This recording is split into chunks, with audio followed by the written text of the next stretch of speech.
Salut! Bienvenue dans À Cheval, le podcast de l'équitation collaborative. Je suis Morgane, je suis coach en équitation et j'accompagne mes élèves, peu importe leur discipline ou leur niveau équestre, vers plus de collaboration dans leurs échanges avec leur cheval. Si tu es cavalière et que tu es à la recherche de connaissances, de tips, de réflexions ou d'exos pour que ton équitation devienne plus collaborative, alors tu es au bon endroit. Dans ce podcast, je te partage seule ou avec mes invités tout pour t'inspirer et que tu puisses développer l'équitation dont tu rêves avec ton cheval. T'es prête ? Allez hop, à cheval !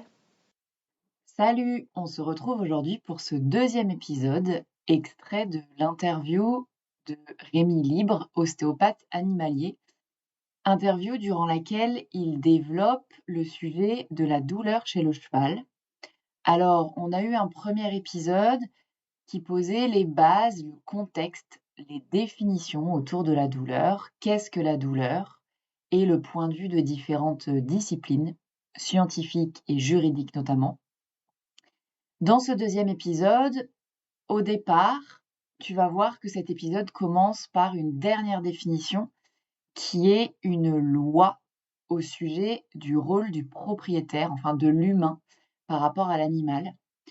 Cette loi, elle pose bien le contexte de la suite de notre échange plus pratico-pratique autour de la douleur chez le cheval, la perception de la douleur dans le monde du cheval et les signaux de douleur qui ont été mis en évidence par un groupe de scientifiques dont on parlera plus loin dans cet épisode qui est la deuxième partie de l'interview de Rémi. J'espère que cet épisode te plaira. Profites-en bien. À plus. Et la dernière que je trouve merveilleuse, le maître d'un animal a le droit de l'utiliser et d'en disposer, mais à la charge de respecter sa qualité d'être sensible, de le placer dans des conditions compatibles avec des impératifs biologiques de son espèce et d'assurer son bien-être. Je trouve que c'est celle qui est la plus complète et qui nous montre réellement qu'on a cette obligation Ouais, en tant que de propriétaire. Ouais. propriétaire, de faire attention à ça. Mais du coup, ça pose aussi le. Enfin, là, ce que j'entends, c'est qu'on parle aussi des conditions de vie, quoi, et de Exact. l'animal. Et du coup, ça suppose qu'on ait des connaissances précises sur ce dont a besoin mon animal pour se sentir bien, quoi. Mmh. Mmh mh. C'est un autre débat. Oui, c'est un grand débat, mais je me pose également la question parce que, je reviens à mon histoire et comment j'en suis venu avec au milieu des chevaux. Ouais. Bah, moi, ça a été à travers l'ostéopathie. Donc, mon apprentissage dans le milieu du cheval s'est entrecroisé avec ma vision que j'avais dans l'élevage canin et félin. Ouais. Et quand j'ai vu en élevage canin et félin, on a beaucoup parlé, il y avait l'alimentation, la reproduction, il y avait, l'environnement qui pouvait influencer. En tout cas, la vision que j'en ai gardée à la fin de mes études, elle était assez, ouverte et même si depuis, elle a beaucoup évolué, je pense que les élèves qui sortent de ce bac, maintenant, j'espère qu'ils ont une autre vision des chiens et des chats. Ouais. Parce Ouais. qu'à l'époque, moi, c'était encore très, animal objet. Je Ouais. pense, maintenant, j'espère qu'on n'est plus dans ce contexte-là parce qu'il y a beaucoup de choses qui ont évolué. Ouais. La société aussi a fait qu'on se pose des questions et là, quand je me suis confronté au milieu du cheval quand j'étais en études, je me suis dit: «Eh il y a il y a quelque chose qui manque, quoi». On utilise les chevaux pour monter principalement dessus. On était dans le début de l'essor du travail à pied. On se posait des questions d'un point de vue, comment mieux, créer une relation homme-cheval. Ouais. Et je me suis dit: «Ah bah tiens, je trouve qu'il y avait un petit peu une marche arrière et un manque d'évolution» et on se disait pas: «Ah bah tiens, ce que je fais avec ma selle pourrait influencer tant que ça, ce que je fais avec juste moi sur le corps du cheval pourrait, influencer». Je trouvais que c'était une vision très fermé et c'est surtout très égocentrique pour dire ce qu'il y a à dire. Il faut absolument monter le cheval sans se poser de questions sur son affect et même s'il montre des comportements de, d'inconfort. Et c'est là où on revient à cette fameuse loi. Euh, et j'entends très bien aussi les personnes dire, ah oui, mais si on fait attention à tout, on peut plus rien faire. Oui, mais il y a un être sensible avec qui on essaye de collaborer et ça veut dire que on a le choix, hein, en tant qu'humain, on a le choix de dire, bah non, j'ai pas envie d'écouter ces signes-là. De toute façon, c'est des signes parce que le cheval, il est bête, il a toujours réagi comme ça, il réagira toujours comme ça. L'ancien propriétaire, il m'a dit qu'il était comme ça. D'accord, bon, on continue d'aller dans ce sens-là, on se pose pas de Ouais, questions. ouais. Et donc, ça veut dire, on accepte de dire, bah là, il y a des signes, peut-être qu'on reconnaît comme normaux chez ce cheval parce qu'il s'est construit comme ça et l'ancien propriétaire a dit que, ok, ben non, ben il fonctionne comme ça ce cheval, très bien, bon, on fait confiance. Ou soit Genre, on a il le a, ouais. Genre, il a toujours mordu au moment du sanglage, donc Hum, c'est juste une hum, habitude, quoi. exact, exact. Ouais. Et à côté de ça, ben, on se dit, ok, ah, c'est bizarre quand même je reprends ton exemple, qui à chaque fois que je le sangle, même si c'est juste le contact même avec la sangle au niveau du passage de sangle, il vient réagir, voire jusqu'à venir me mordre, ah, c'est étrange quand même. Et c'est là, ben, on se pose la question, c'est est-ce que c'est normal ou pas? Et après on cherche, mais ça demande beaucoup de curiosité et surtout, je trouve, c'est accepter de voir qu'il y a encore des mécompréhensions autour de la connaissance autour du cheval et comment le cheval s'exprime et comment il essaie de dialoguer avec nous. Et je pense qu'on fait vivre, et on verra dans, dans les études autour des comportements de douleur associés aux chevaux montés, que en fait, il manque vraiment de connaissances et on fait vivre plusieurs situations désagréables à des chevaux qui devraient ne pas être normales et qu'on considère comme normales. Ouais.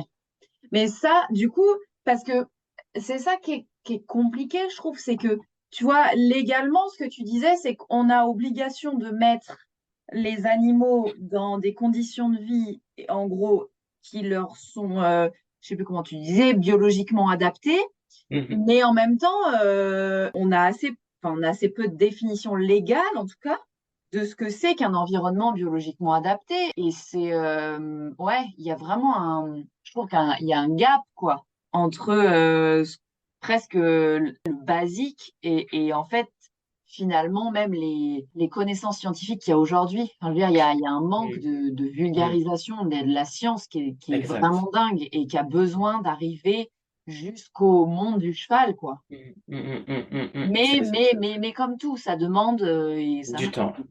ça Ça demande du va. temps et puis ça demande, enfin, faut que les gens ils aient envie de se remettre en question, tu vois. C'est quand même aussi, enfin, moi je trouve que c'est quand même hyper dur parce qu'on va pas se mentir, nous cavaliers, notre première, enfin, même les cavaliers de compétition, ils ont pas envie de faire souffrir leur cheval, ils sont pas là pour ça. Mhm. Eux, ils font de leur mieux et c'est quand même pas simple de se rendre compte, tu vois, genre ça fait, j'en sais rien, 30 ans que tu montes à cheval et que ton cheval, il te mord quand tu sangles.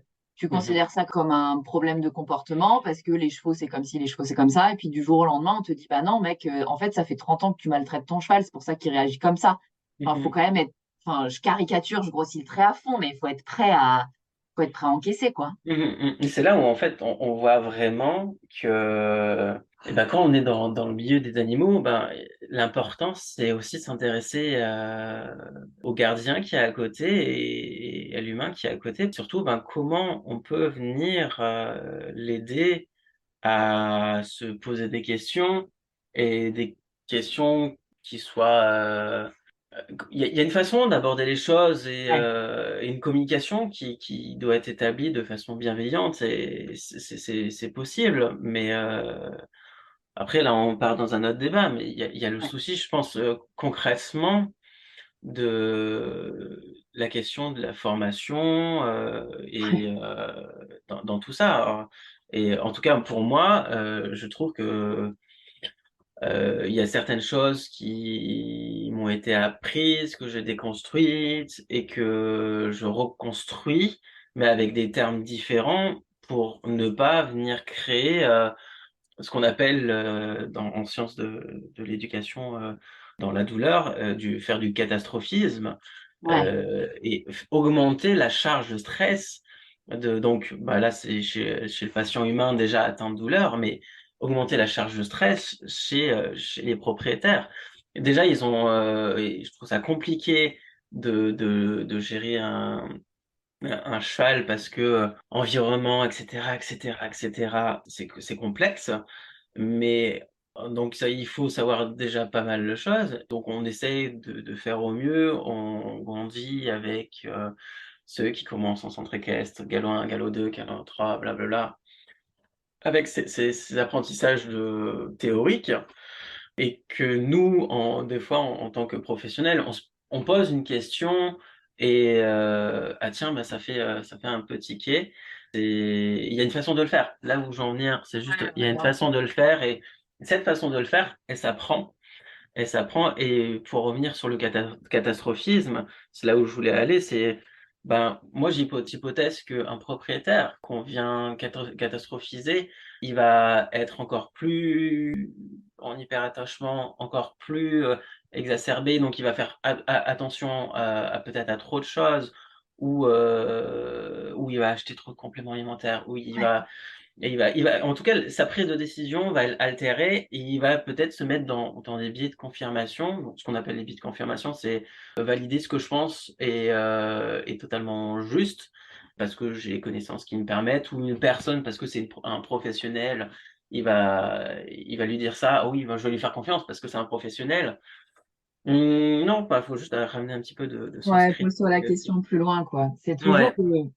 franchement, c'est assez, et c'est ça, moi, que j'essaye d'amener le plus possible. Et c'est aussi l'objet de ce podcast. Et je te remercie encore une fois d'être là aujourd'hui parce que vraiment, tu vois, il y a un truc enfin, moi, je suis quand même professionnelle du monde du cheval, de l'éducation. J'ai mon diplôme enfin, j'ai mon monitorat, j'ai fait de la compétition en complet. Mm, Je suis passionnée de cheval.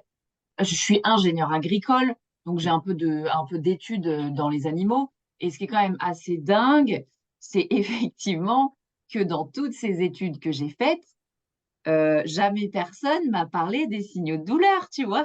ouais, ouais, ouais, ouais, c'est ça. Et genre, je suis censée avoir le diplôme qui permet de faire monter à cheval des groupes, de tenir un centre équestre, d'ouvrir un centre équestre, de gérer.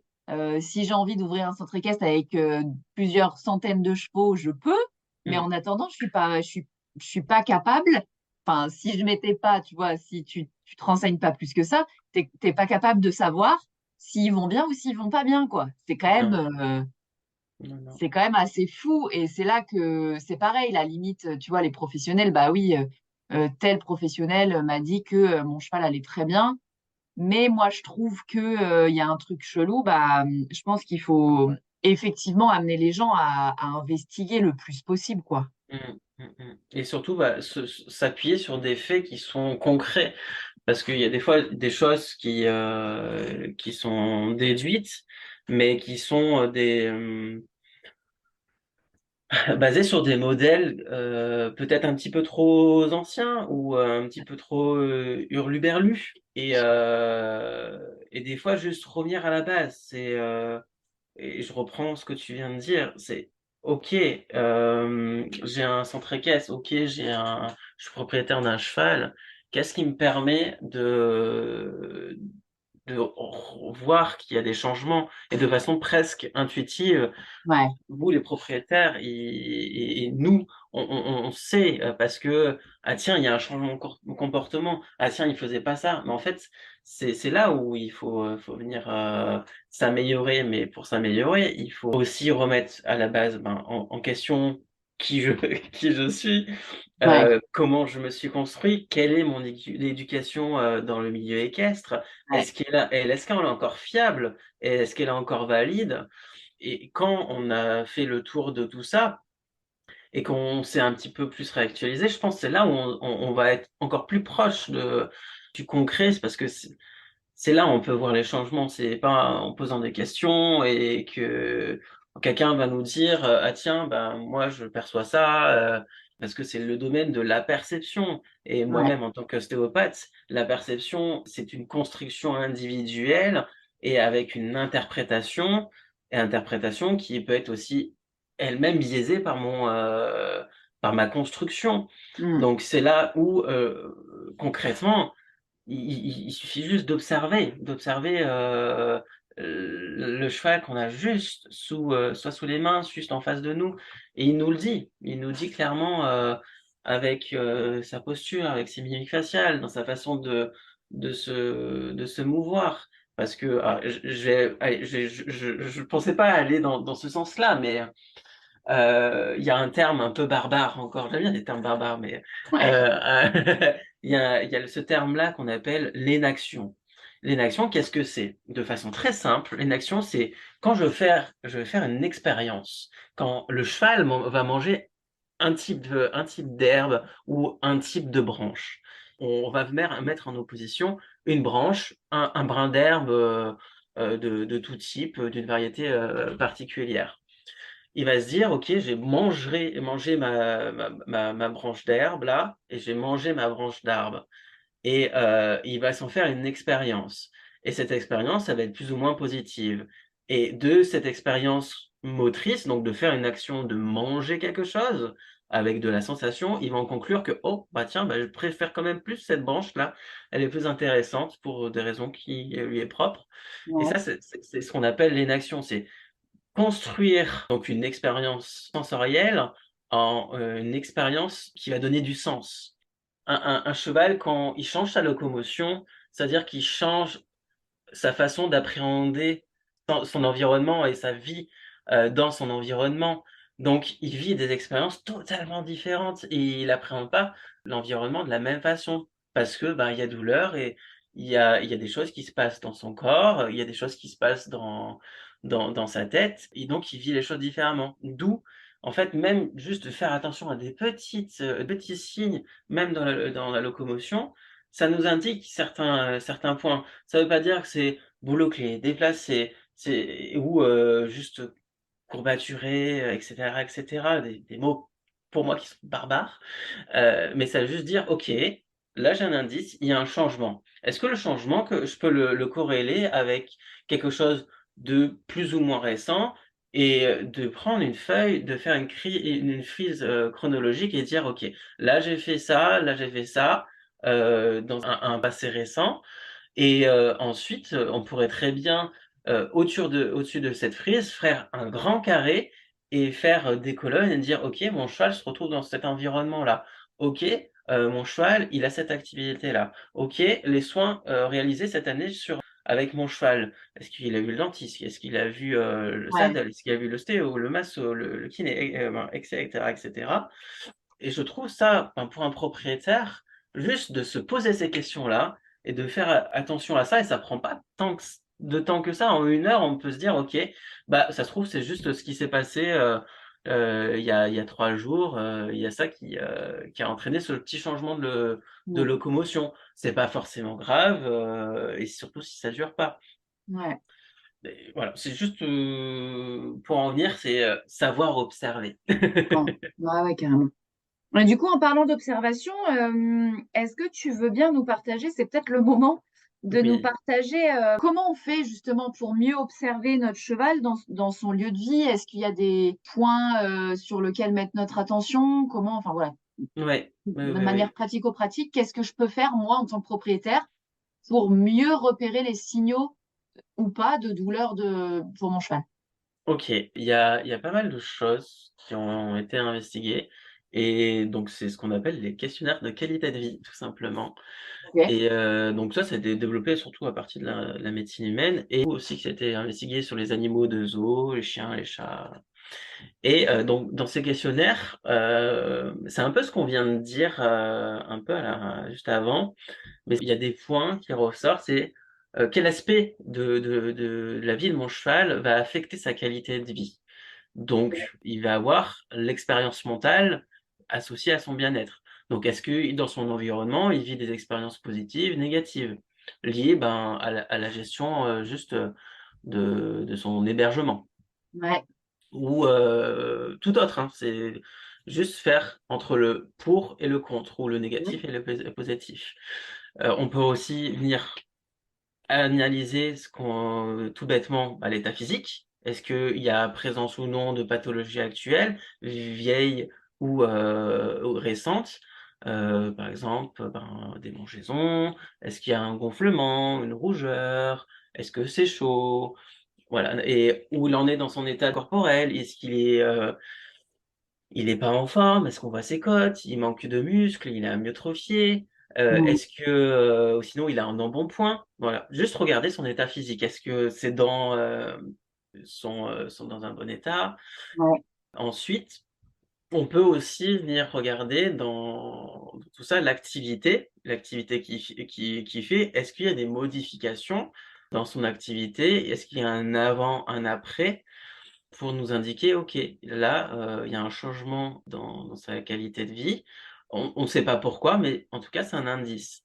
Et ce qui est bien mentionné, c'est que quand même, la performance ne devrait pas être directement, importante dans tout ça. Mais juste de donner des informations sur: «OK, là, il y a un manque de performance. Est-ce qu'il y a une raison à tout ça ou pas?»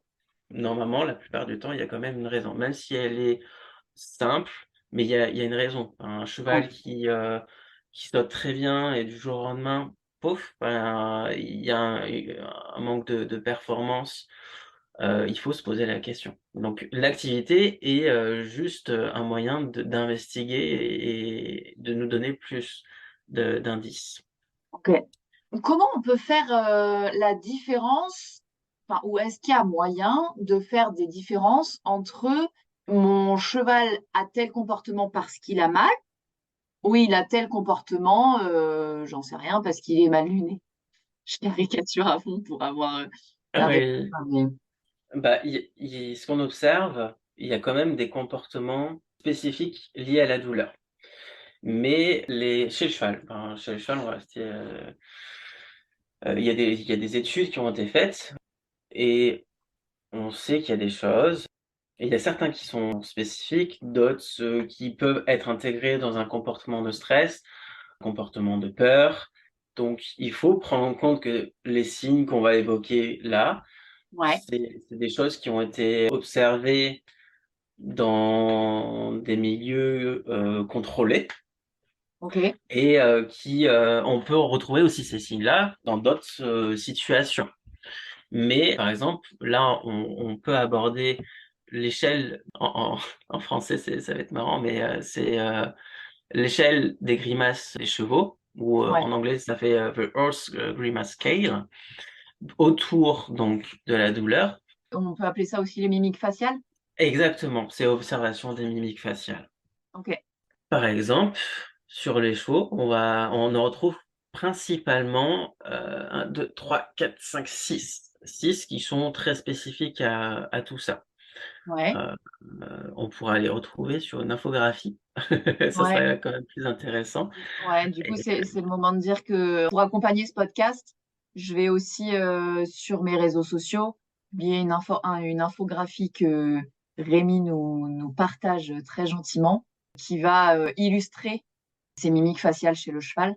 Et donc, vous pourrez, on va essayer de les expliquer là rapidement, mais vous pourrez aussi avoir des visuels en allant voir sur nos réseaux sociaux d'ailleurs, sur les miens et mmh, ceux de Rémi aussi. mmh. Voilà. Donc concernant, les expressions faciales de la douleur chez le cheval, on a la première, c'est les asymétries des oreilles. On peut avoir les 2 oreilles qui vont bouger dans des directions différentes ou, Ouais. positionner de façon asymétrique. Comme si, qui vont partir un petit peu, en oreilles, moi que j'appelle un peu de mulet. Ça part des 2 côtés comme ça, les oreilles un peu tombantes Avec le vent de qui chaque arrive. côté. Ah oui, non, sur le côté, ok. Sur le côté, oui. Et elles peuvent être basses et écartées de l'une de l'autre et parfois partir en arrière. Ok, mais du Mmh. coup, pardon, Bien je te sûr. coupe, mais par rapport à ça, sur un cheval qui observe son environnement, c'est aussi des choses qu'on voit.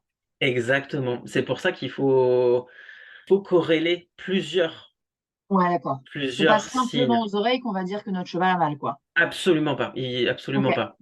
Par exemple, là, sur cette échelle-là, c'est un questionnaire il y a présence ou pas présence. ok, Et selon ce questionnaire-là, il y a un score.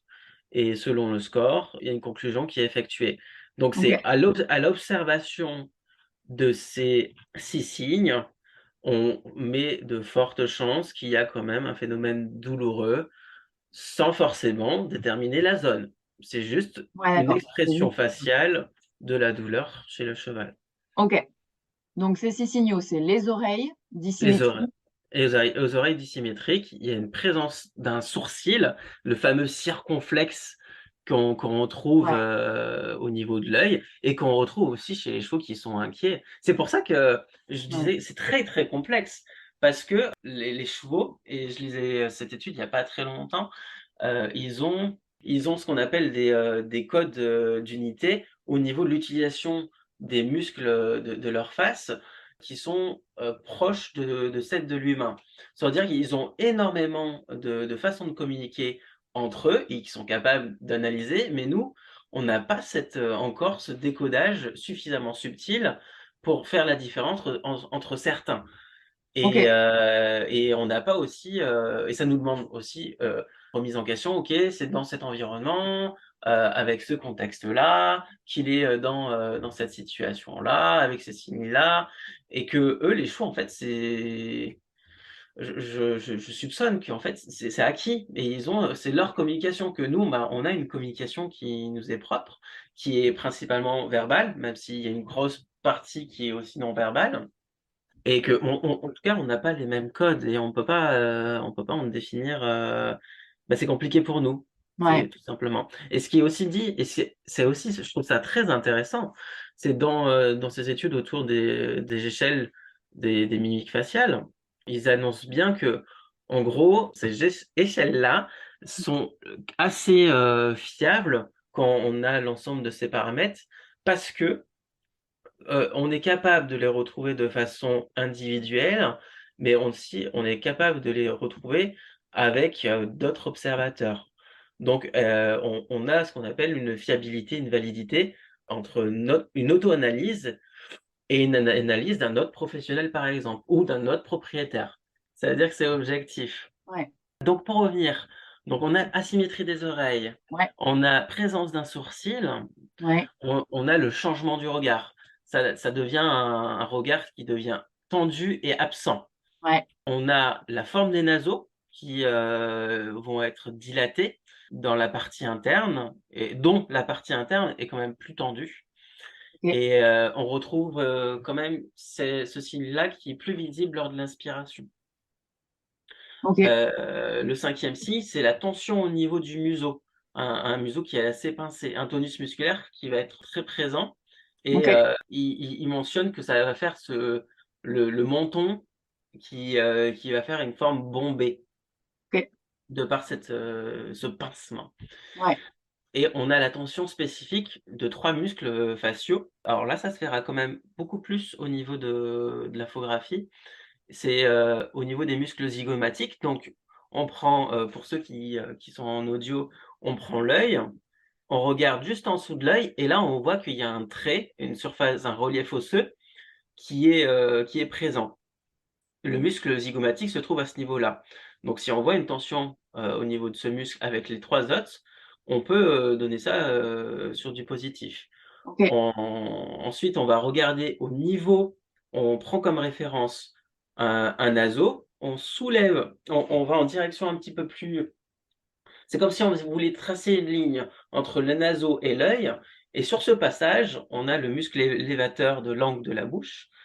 Pareil, si on voit qu'il y a c'est tendu. une tension et une présence de ce muscle, on valide. Et les muscles masséters, donc le muscle masséter, c'est les ganaches. Ok. Et donc une Ah ouais, ganache, les ganaches tendues, ça se voit assez bien. Souvent, il y a ça des. se voit très bien. Ça Ouais, se voit très bien, ça fait des petites vagues, ça fait des stries. ouais, Donc, ces 6 signes corrélés nous indiquent qu'il y a une présence de De douleur. douleur. Ok. Mais il faut le corréler, je remets toujours, parce que c'est super important pour moi de le dire, dans un contexte, un environnement, et il faut remettre ça sur une chronologie.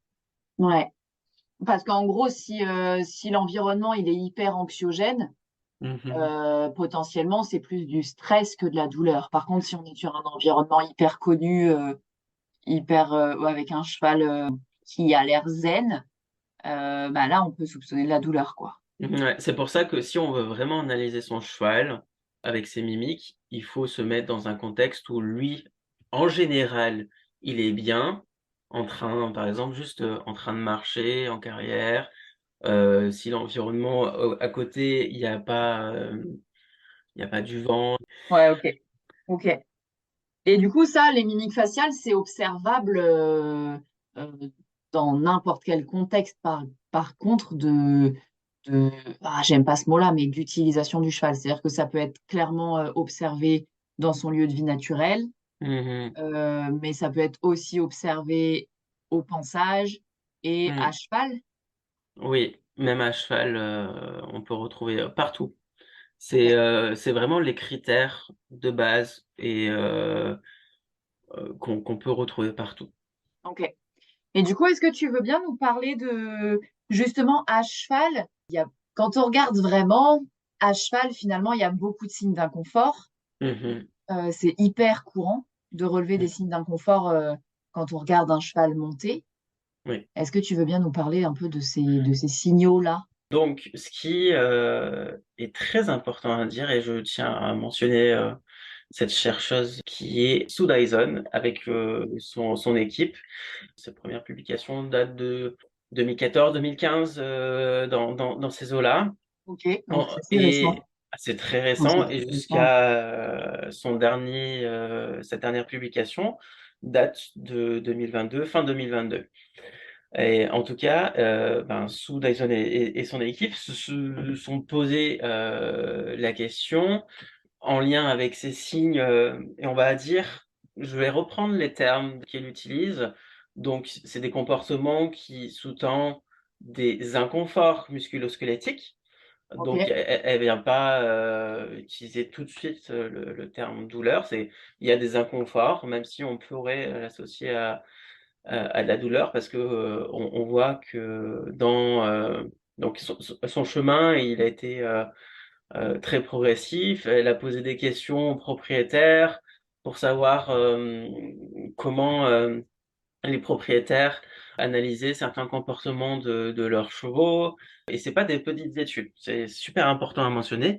ouais, On est sur vraiment grosses cohortes qui ouais. sont jusqu'à 1000 chevaux, Ah certaines ouais, jusqu'à 700. Ah oui, oui, oui. C'est pas pour une fois ouais. Pas une tomber étude dans. sur 3 chevaux et ouais. Ah non, non, non.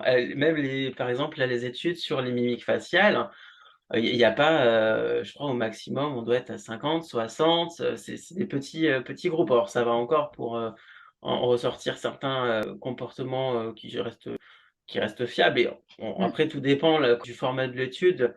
On peut très bien faire petit et être très précis. Mais en Ouais, tout cas, dans les formats d'études qu'elle a décidé de prendre, c'est des sacrés panels. Donc, ok. c'est compliqué de dire: «Ah non, mais en fait, c'est pas forcément fiable, Ouais, et valide parce que, il y a pas suffisamment de chevaux et ta ta ta ta ta ta». On aura toujours des choses à dire sur une étude de toute façon parce que, ouais, si on ouais, a envie, on peut. exact, ouais. Donc ce qui ressort par rapport à ce qu'elle a fait, dans un premier temps, elle a voulu créer ce qu'on appelle un éthogramme, donc une cascade de comportements associés à des inconforts musculo-squelettiques chez le Mm. cheval monté. Donc elle a réussi à en cibler 24 qu'on Ok, retrouvera sur l'infographie. Ensuite, elle a aussi analysé, s'est posé la question, des comportements chez les chevaux au montoir et au sanglage. Donc elle a montré aussi qu'il y avait des comportements d'inconfort à ce niveau-là et des comportements qui sont proches de ceux qu'on connaît, tout simplement. Le cheval qui met les oreilles en arrière, qui veut mordre, qui veut taper, qui cherche à s'écarter du stimulus. Ouais. Ça, c'est, elle a montré ça et ensuite, elle a utilisé cet étogramme pour analyser sur des grands concours de dressage et de saut, pour savoir est-ce que, on arrive à voir ces comportements dans un niveau, si je me trompe pas, qui reste sur de l'amateur, Mhm. mais on n'est pas sur du loisir quand même. Donc on est sur, Pas de la compétition, mais plutôt amateur. ouais, ouais, ouais. Et ensuite, elle essayait en plus pendant ces études-là, voir si les comportements qui étaient présents, s'associaient avec des défauts de performance dans la réalisation des figures. Ok. Et tout ça, enfin, pour juste se faire très court, donc oui, elle a bien réussi à montrer qu'il y a des comportements qui sont très spécifiques, lors de la monte, que la performance est, diminuée sur certains types de figures quand il y a une présence des comportements de son étogramme Ok. et ce qui est aussi très intéressant à mentionner et c'est un petit peu de la conclusion de son cheminement, c'est qu'il y a un manque de connaissances qui est assez important, de la part de cette population, sur les comportements, qu'elle observe sur son étogramme. Donc ça sous-entend qu'il y a des chevaux qui sont dans de l'inconfort musculo-squelettique et que ces comportements sont validés comme normaux par cette population-là. Cavalier. Ouais. Cavalier, oui. Enfin, j'utilise le terme population parce que j'ai les mots en anglais qui me reviennent Ouais. de l'article, mais des cavaliers. Et elle met vraiment fort l'accent sur cette grosse problématique. Et ensuite, dans ces questionnaires qu'elle a envoyés à des propriétaires, on voit par exemple sur les comportements de pansage et les signes d'inconfort au niveau de la zone du sanglage, que certains propriétaires, et la plupart même des propriétaires, associent soit «Oh c'est normal», enfin, voilà. Ouais. Et donc c'est super important et elle a fait un travail impressionnant pour mettre ça en avant et parce que ça montre aussi que les personnes qui sont dans une réflexion qui est autre autour du cheval, ça lui donne un appui pour dire: «OK, en fait, c'est pas, parce que, simplement il veut me taper ou simplement, il fait exprès de faire ça». Non, c'est qu'il réagit, le cheval réagit simplement à une action qu'on lui fait et c'est une action, qui est, inconfortable pour elle, pour lui, Ouais. pour les 2. Ok. Bah, du coup, clairement, sous Dyson, là, enfin, 24 signaux, c'est beaucoup. Et donc, C'est on est sur beaucoup. le même principe que tout à l'heure quand tu nous parlais des signes mimiques faciales. C'est que, enfin, l'un décorrélé de l'autre pourrait dire que c'est un cheval, j'imagine, inquiet, etc. Mais Mmh. monté, si on a plusieurs de ces signaux, on peut partir du Mmh. principe que notre cheval, il est dans un inconfort. Oui, là, à l'inverse des mimiques faciales où j'ai pas trouvé de score qui nous indique: «Ah oui, là, c'est quand même assez important» et en fait, on n'est pas sur la même échelle. C'est, Ok. là, en fait, on est sur une échelle d'études de comportement où, tu as un score à la fin et tu as une moyenne qui a été, observée, par exemple pour l'étogramme de Sue Dyson. C'est si on observe au moins 7 sur 24, Ok. on met en avant qu'il y a des inconforts musculo-squelettiques. Ok. Par exemple, ou à l'expression faciale, on n'a pas du tout à peu près ce même type de score. En fait, on ne sait pas c'est au bout de combien, en tout cas, j'ai pas, réussi à le lire dans les articles. Ouais. À bout de combien, par exemple sur, le Horse Grima Scale, on n'a pas au bout de combien sur 6, c'est considéré comme important. Ok. Alors que Ouais, là, monter, à partir du moment où on a 7, ça veut dire qu'on est sur un vrai inconfort à cheval et que bah, clairement, mmh. enfin, ouais, faut se pencher Beh, sur la question, quoi. et oui, oui, oui, il y a et pour donner un avis, je me suis dit: «Ouais, 7 ça fait pas beaucoup sur 24, hein». Il suffit d'en avoir, ça fait peu. Ça Bah fait ouais, peu ouais. et pour se dire: «OK, il y a un impact vraiment sur le système musculo-squelettique et sur la performance des chevaux». Et je trouve ça aussi, bien parce que ça veut dire que Il faut pas attendre d'avoir 15 comportements pour se dire: «Ah tiens, il y a un problème». C'est, au moins on peut voir ça comme un élastique. Il faut pas attendre que l'élastique il vienne à presque casser pour se dire: «Il y a un problème». On est sur une petite tension et cette tension elle est de 7. Donc ça permet, de dire surtout de prendre des décisions par rapport à cette observation-là. Ouais. Ok. Est-ce que tu peux nous donner quelques exemples sur ces 24, parce qu'on va pas tous les citer, Oui, mais des exemples qu'on peut voir de manière courante finalement et qu'on, ex j'imagine, je peux. sous-estime, quoi. Je peux. Bah, il y a des con en gros, c'est sous plusieurs, catégories. Il y a les mouvements de la tête, des mimiques, faciales, donc au niveau des yeux, des oreilles et de la bouche. Ensuite, on a l'observation au niveau de la queue, l'observation au niveau des amplitudes et l'observation au niveau, alors là, on a le terme obéissance, mais c'est sur, la réalisation de certains, mouvements en lien avec, des figures. Ok. Et si on reprend par exemple les mouvements de la tête. Donc on voit que la tête va de haut en bas.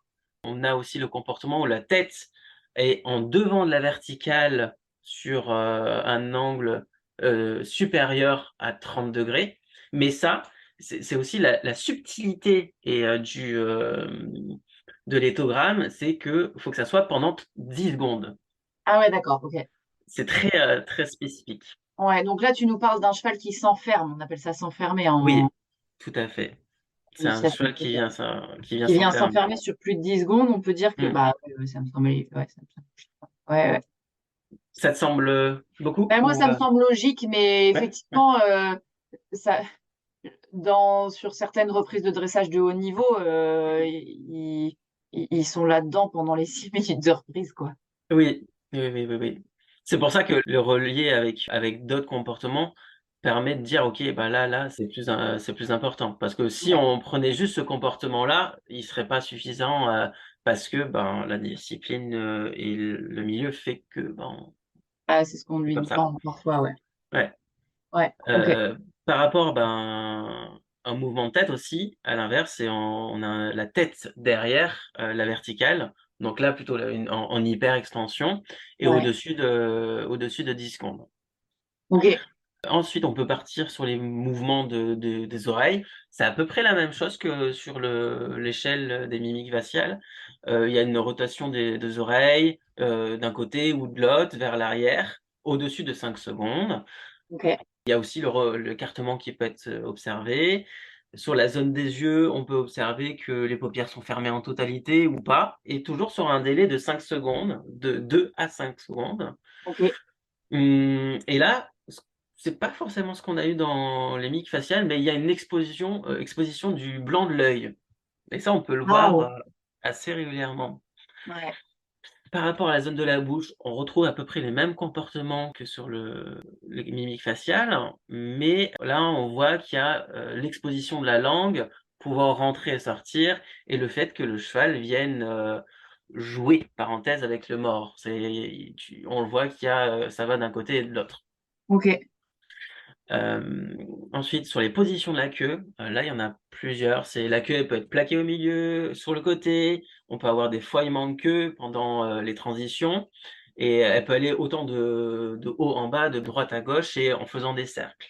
Ok. Dans la partie anomalie d'amplitude, alors je vais pas tout citer parce qu'il y en a pas mal, Ouais. mais on va prendre, par exemple, les postérieurs qui ne suivent pas les traces, des antérieurs.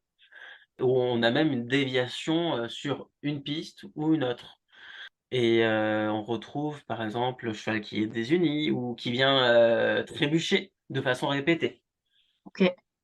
et sur le dernier point, sur, ce ils appellent les comportements d'obéissance, il y a un changement de direction sans demande, la réticence à aller, de l'avant, un arrêt spontané, il vient se cabrer et ou, ben, les fameuses ruades, avec un ou 2 postérieurs. Ok.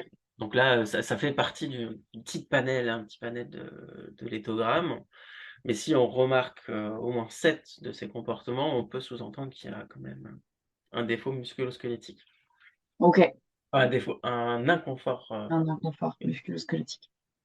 Ok. Et du coup, je sais pas si je l'ai déjà dit, mais je le reprécise, sur tous ces signaux montés aussi, Rémi nous a gentiment fait une infographie qui seront disponibles sur nos réseaux sociaux, que vous pourrez du coup aller consulter pour avoir un peu plus de détails sur les 24 signaux de douleur du cheval monté.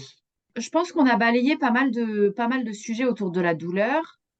Est-ce que tu peux nous parler de deux moments un peu clés, je trouve, moi, dans l'équitation, qui sont souvent le sanglage et le montoir, où je pense qu'on peut avoir beaucoup de signaux qui sont émis par le cheval et qu'on voit pas forcément. Mmh. Et bah, toujours, on retrouve encore Sue Dyson sur le pont autour de Ouais. l'analyse de ses comportements. Et donc, dans une étude ils ont fait un questionnaire et après ils sont partis observer en temps réel ce genre de comportement, donc au sanglage et au montoir. Ouais, Et on ressort 1, 2, 3, 4, 5, 6, 7, 8 comportements assez spécifiques. Le premier, c'est le cheval, si le filet a été déjà mis, le cheval va mordre le mors. On retrouve encore une fois les oreilles en arrière et il a un regard intense pendant le fait de mettre le filet.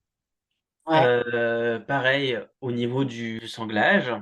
ouais, Ou quand on vient mettre la selle au niveau du dos, même type de comportement, oreille en arrière et regard intense vers qu'est en train de faire le cavalier. ouais, Un bruissement de la queue dans les mêmes situations, une agitation pendant le sanglage, un mouvement de la tête aussi, qui peut aller de droite à gauche ou de haut en bas, et le fait de tirer sur les rênes immédiatement après le montoir et de marcher spontanément sans le signal du cavalier. Mais ce signe-là, moi, je le mets un petit peu en parenthèse parce que je me dis aussi ça vient aussi d'un apprentissage. Donc, ouais. je pense que c'est à peu près du même avis que moi. Ouais, clairement, il y a des chevaux à qui on n'a jamais expliqué qu'il fallait rester arrêté au montoir, par exemple. Mhm. Mais je vois quand tu dis tirer les rênes d'un grand coup, je pense qu'effectivement, l'association des deux, tu vois, un cheval qui se met à marcher tranquillement, Mhm. Mhm. ça peut être juste une histoire d'apprentissage, mais un Mhm. cheval qui vient marcher en tirant un grand Mhm. coup sa tête vers le bas, ça peut être vraiment, enfin, l'association de je marche et de je tire un grand coup, comme si je voulais tirer un grand coup sur mes rênes là, Mhm. euh, ça peut être plus, pour moi, c'est plus un signe d'inconfort, quoi. Bah, surtout, on vient chercher à se dégager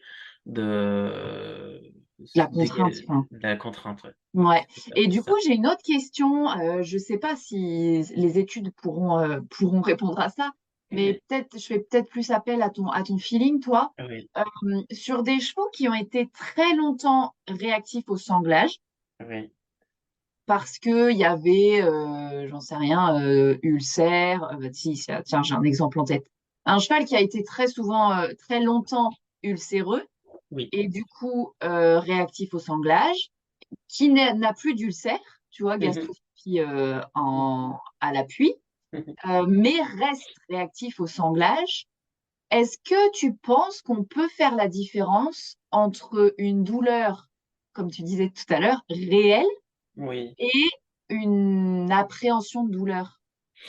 Eh ben, je dirais pas spécialement que non. Là, on est réellement dans les douleurs à composante nociplastique. Ouais, Et dans ce genre de douleurs, vu qu'elles sont complexes et il y a beaucoup de construction et d'apprentissage, donc beaucoup de cognition, et ouais, moi je trouve que la meilleure des solutions, ça reste un travail autour de la zone, de la base, ouais. désensibilisation, surtout s'il y a gastroscopie à l'appui et qu'il y a absolument plus rien. Là, c'est du conditionnement à la douleur et et vu que ça a été présent Investi. pendant longtemps, et ben ça va être aussi assez long à déconstruire. Ouais, Donc, et c'est le seul moyen. Et après, on peut s'amuser à faire, à créer du contact avec la zone, mais pas forcément statique, hein, aussi en mouvement, avec une cible ou avec un drapeau au niveau de la zone et créer en fait de la sensation, de la perception à différents moments et à différents mouvements. Et plus on va enrichir différemment le système sensoriel, plus on va recréer des nouvelles connexions et plus on va biaiser un petit peu le conditionnement du cerveau. Ouais, je vois. Donc là, c'est de C'est la rééducation et sensoriel. émotionnelle, quoi. Ouais, émotionnel et sensoriel, ouais. C'est Sensorielle. parce que si et ça c'est parce que tu disais tout à l'heure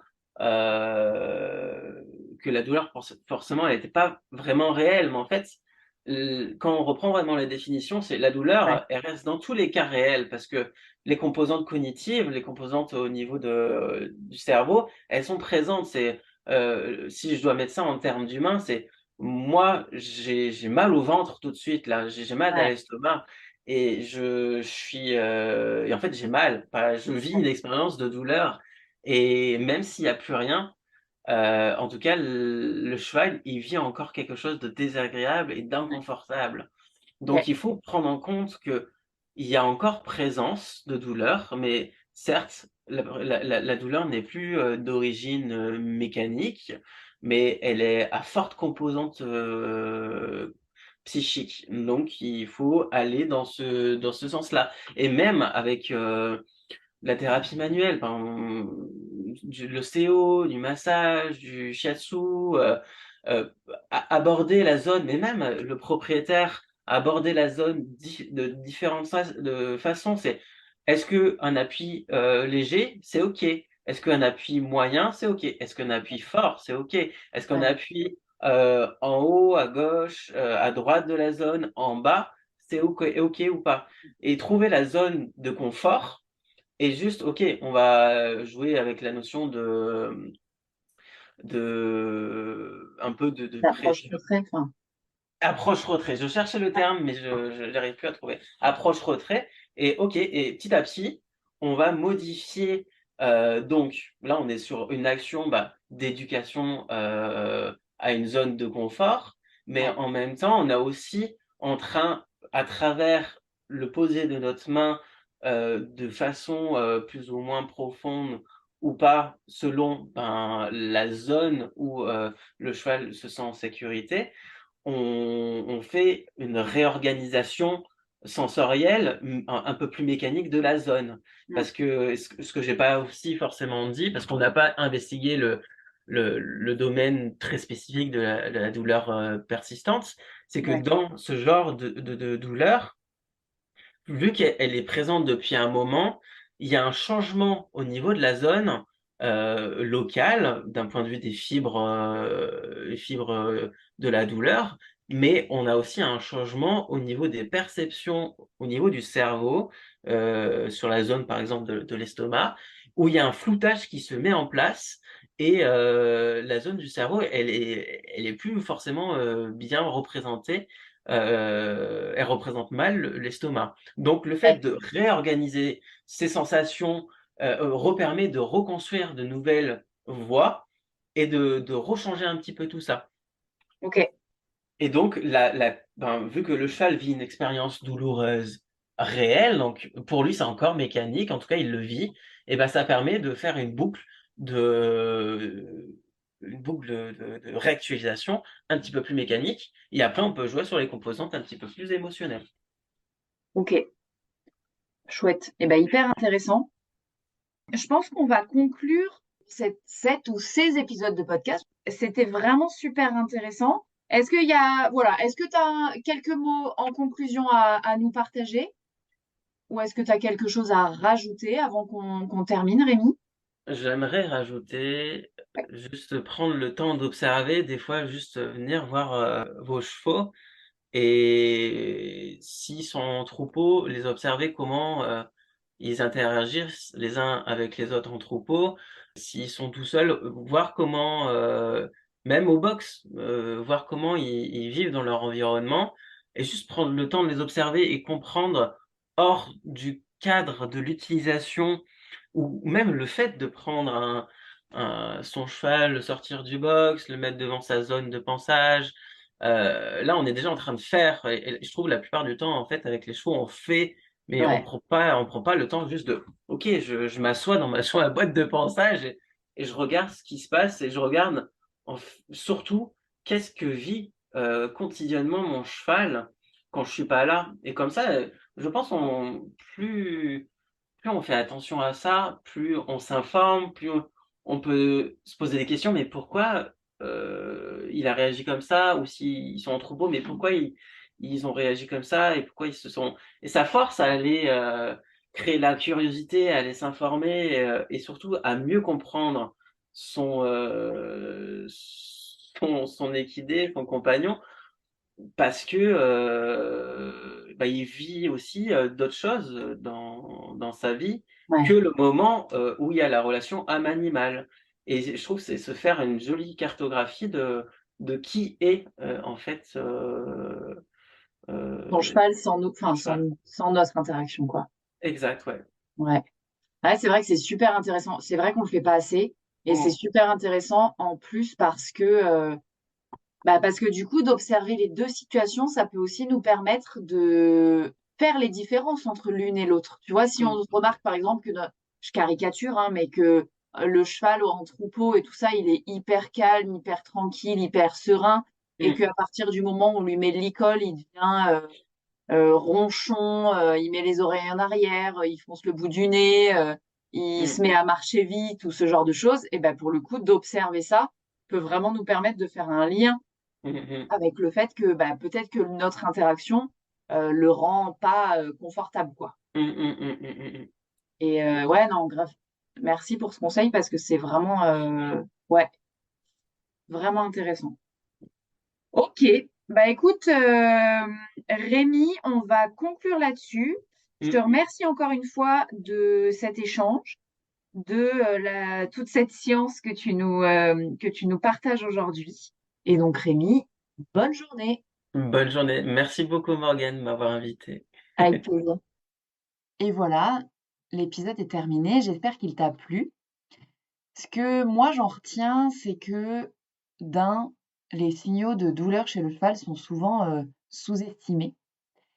Et grâce à la description qu'on en a fait sur cet épisode avec Rémi et grâce aux infographies que tu peux retrouver sur, nos réseaux sociaux, je me dis qu'on va tous pouvoir avoir un œil plus critique sur les signaux d'inconfort de notre cheval et que ça sera forcément constructif pour, notre équitation, pour nos échanges avec notre cheval au quotidien. Sur ce, je te dis à la semaine prochaine pour un nouvel épisode de À Cheval, le podcast de l'équitation collaborative. À plus!